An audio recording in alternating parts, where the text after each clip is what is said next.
and quite scathing things said by the opposition parties. And I think one that really stood out was Mosiuoa Lekota of COPE saying, don't you think it's time that the president steps down? Perhaps maybe it's time for him to move over. What's your response to things like this? Very few people in South Africa take Lekota seriously. He has misled so many people, run down his own party, kicked out his own opposition in his own party. How can anybody take him seriously? However, the real issue here is that South Africans love the ANC. We love our president. We have confidence in him. There's no need for him to leave the collective leadership that we have put together over this period. COPE came in as an opposition to Zuma in particular. Over the past 5 years, they've been talking about Zuma and nothing else. They don't even have a manifesto. We have a manifesto which is a product of consultation with our people. We don't believe that anybody should take him seriously about the president leaving. In fact, the president is here to stay. He's going to run the country for the next 5 years because he's going to be returned by the voters, millions of our voters, as a president of the country. Right. Well, let's talk about that. The elections are coming up, and this is a very big moment for the president and for the ANC as well, to perhaps lure some voters that may have thought, well, maybe I'll put my vote elsewhere this year. Is this a concern for the president? Is the president going to be addressing exactly what this government can do for its people? Our manifesto, like I said, is a product of consultation with the people. And the majority of the people are saying they need to hear and have confidence that those things that the president is going to say, that are contained in the manifesto of the ANC, will be done. And Lekota continues to say that we have no money. Which country has money like we do? We have $1 trillion now invested in the economic infrastructure, social infrastructure. And we're making a South Africa that is going to have an economic infrastructure that is close to the first world. And we are in confidence that this country is going to move forward. The president, of course, and all of us are concerned that there are still people who have doubts, lingering doubts about the future of our country.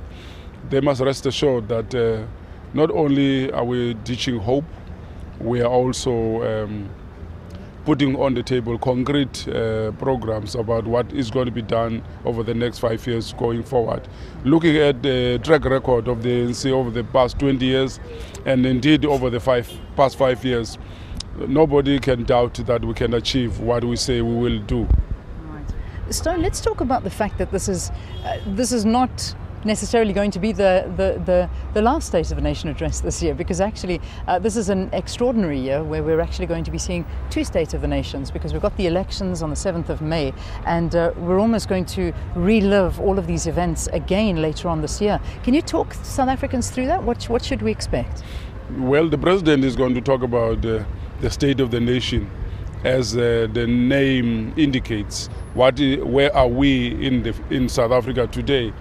But after he has been elected as a president, he will be putting forward concrete programs that are going to be followed by his government and that are going to be implemented to improve the conditions of life. And that will be much bigger than just generally saying this is the state of the nation.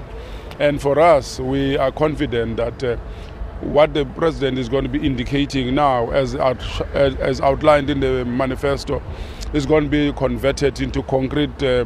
Other people think that the president is going to be talking about generalities. The president is going to indicate these are the parameters within which we are going to be moving forward. And indeed, because we're taking South Africa forward, we have to say what the NDP says we must do is practically going to be done going forward. And this is where we are going to be over the next 5 years and the 20 years that we go. Again, just talk us through what will happen after the elections. Well, excuse me? After the elections, State of the Nation again after the elections. After the elections, the president will come back and address the nation about the concrete things that are going to be done.